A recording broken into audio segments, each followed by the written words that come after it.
Assalamualaikum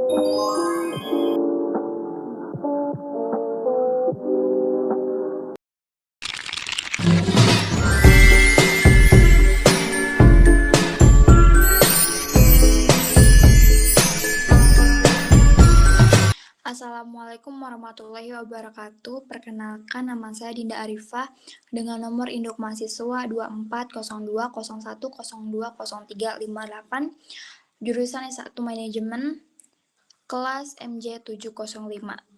Dibuatnya video ini yaitu untuk memenuhi salah satu ujian akhir semester mata kuliah Manajemen Strategik dengan dosen pengampu Bapak Joko Suharyanto SE MM CPOD. Untuk kali ini saya akan membahas penerapan manajemen strategik dalam dunia usaha di Indonesia saat ini berdasarkan berita atau peristiwa terkini dari media resmi di Indonesia. Untuk sektor bisnis yang saya ambil itu PT Wijaya Karya Persero Tbk atau PT Wika dengan sumber dari www.marketbusiness.com. Yang pertama, saya akan mengidentifikasi terlebih dahulu sektor bisnis PT Wika Persero Tbk ini. PT Wijaya Karya Persero Tbk atau Wika merupakan salah satu perusahaan konstruksi dan infrastruktur terkemuka di Indonesia. Sebagai perusahaan BUMN, Wika berperan penting dalam pembangunan nasional, khususnya dalam proyek-proyek strategis yang meliputi pembangunan jalan tol, jembatan, gedung perkantoran, bandara, hingga fasilitas energi.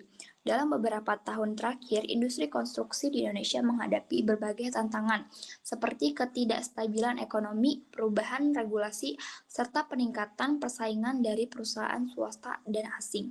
Oleh karena itu, Wika perlu menerapkan strategi bisnis yang tepat untuk memastikan pertumbuhan dan daya saingnya tetap terjaga. Strategi bisnis yang diterapkan yaitu strategi pertumbuhan dan ekspansi pasar. Salah satu strategi utama yang diterapkan Wika dalam menghadapi tantangan industri adalah strategi pertumbuhan dan ekspansi pasar. Strategi ini bertujuan untuk meningkatkan skala bisnis perusahaan dengan memperluas jangkauan pasar dan memperbanyak proyek yang dikerjakan, baik di dalam maupun di luar negeri. Beberapa langkah konkret yang telah dilakukan Wika dalam menjalankan strategi ini yaitu meliputi yang pertama, peningkatan perolehan kontrak baru.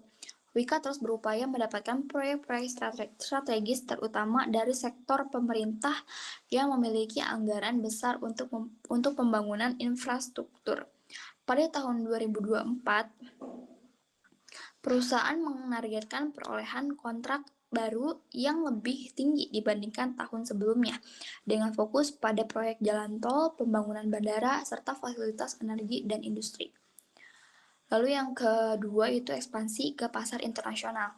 Selain berfokus pada proyek domestik, Wika juga aktif mencari peluang di luar negeri, terutama di negara-negara berkembang yang membutuhkan infrastruktur berkualitas.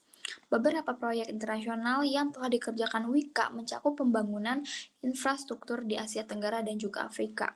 Dengan ekspansi ini, Wika berharap dapat mengurangi ketergantungan terhadap proyek dalam negeri dan meningkatkan sumber pendapatan dari luar negeri. Lalu yang ketiga ada diverifikasi portofolio proyek.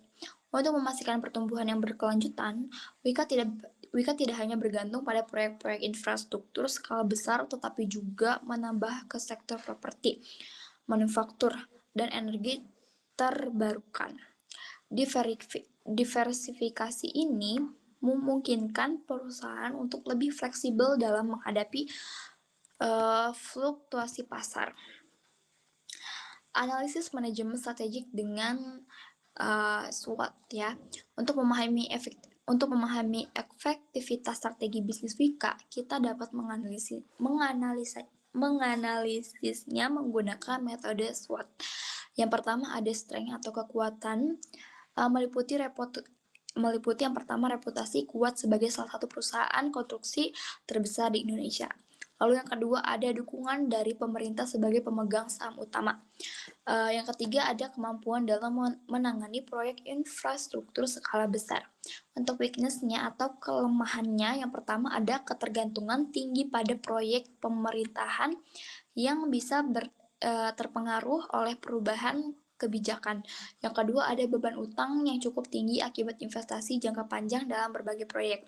Lalu yang ketiga ada tantangan dalam efisiensi operasional dan pengelolaan proyek secara optimal. Untuk opportunities-nya atau peluangnya, yang pertama peningkatan anggaran infrastruktur nasional yang dapat meningkatkan jumlah proyek yang tersedia.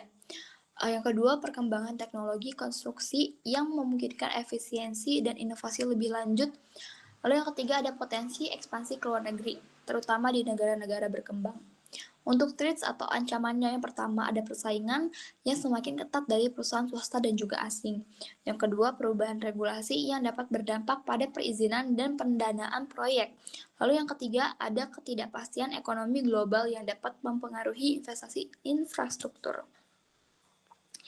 Lalu apa saja dampak penerapan strategi terhadap bisnis dan juga persaingan pada PT Wika? Penerapan strategi pertumbuhan dan ekspansi pasar oleh Wika telah memberikan dampak yang signifikan bagi perusahaan, baik dari segi keuangan dan daya asing maupun kepuasan pelanggan. Yang pertama ada pertumbuhan pendapatan. Dengan semakin banyaknya proyek yang diperoleh, Wika berhasil meningkatkan pendapatan dan mempertahankan pertumbuhan bisnisnya di tengah ketidakpastian ekonomi. Lalu yang kedua, peningkatan daya asing. Ekspansi ke luar negeri dan diversifikasi proyek membuat Wika lebih kompetitif dibandingkan perusahaan konstruksi lainnya. Dengan memperluas cakupan proyek, perusahaan dapat lebih fleksibel dalam menghadapi perubahan pasar dan juga regulasi. Lalu yang ketiga ada efisiensi operasional. Dengan menerapkan sistem digitalisasi dan juga teknologi manajemen proyek berbasis data, Wika dapat meningkatkan efisiensi operasional serta mengurangi potensi kesalahan dalam pelaksanaan proyek. Rekomendasi strategi untuk meningkatkan daya saing dan keberlanjutan. Yang pertama, mengoptimalkan manajemen keuangan dan juga pengelolaan utang. Untuk mengurangi tekanan finansial, Wika perlu melakukan restrukturisasi utang dan juga mengelola arus kas dengan lebih baik. Selain itu, mencari sumber pendanaan alternatif seperti kerjasama dengan investor asing atau penerbitan obligasi hijau dapat menjadi solusi yang efektif. Yang kedua, meningkatkan efisiensi operasional dengan teknologi. Pemanfaatan teknologi digital seperti sistem ERP atau Enterprise Resource Planning dapat membantu meningkatkan transparansi dan efisiensi operasional. Selain itu, penerapan teknologi konstruksi modern seperti Building Information Modeling atau BIM dapat mengoptimalkan manajemen proyek. Lalu yang ketiga ada mengembangkan inovasi di sektor konstruksi ramah lingkungan. Dengan meningkatkan perhatian terhadap isu lingkungan, Wika dapat fokus pada proyek-proyek berkelanjutan, seperti pembangunan gedung hijau dan infrastruktur berbasis energi terbarukan. Ini tidak hanya akan meningkatkan citra perusahaan, tetapi juga menarik lebih banyak investor yang peduli terhadap keberlanjutan. Lalu ada memperkuat kemitraan dengan perusahaan global. Dalam menghadapi persaingan yang semakin ketat, menjalin kerjasama dengan perusahaan konstruksi global dapat membantu Wika mendapatkan teknologi terbaru serta memperluas jaringan proyek di luar negeri. Lalu yang terakhir ada meningkatkan kapasitas SDM. Pengembangan sumber daya manusia melalui pelatihan dan pendidikan keberlanjutan akan memastikan bahwa tenaga kerja Wika memiliki keterampilan yang relevan untuk menghadapi tantangan industri di masa depan. Untuk kesimpulannya, strategi pertumbuhan dan ekspansi pasar yang diterapkan oleh Wika telah menunjukkan hasil yang positif dalam meningkatkan skala bisnis dan daya saing perusahaan. Dengan terus mengoptimalkan manajemen keuangan, manfaatkan teknologi, dan mengembangkan proyek yang berkelanjutan, Wika dapat memperkuat posisinya sebagai pemimpin industri konstruksi di Indonesia dan di pasar global. Rekomendasi strategi yang telah disampaikan dapat menjadi landasan bagi Wika untuk tetap bertahan di tengah persaingan yang semakin ketat dan memastikan pertumbuhan yang berkelanjutan dalam jangka panjang. Oke, mungkin cukup sekian yang bisa saya sampaikan, untuk kurang lebihnya dan untuk kesalahan yang kesalahan penyampaian saya saya mohon maaf. Terima kasih. Wassalamualaikum warahmatullahi wabarakatuh.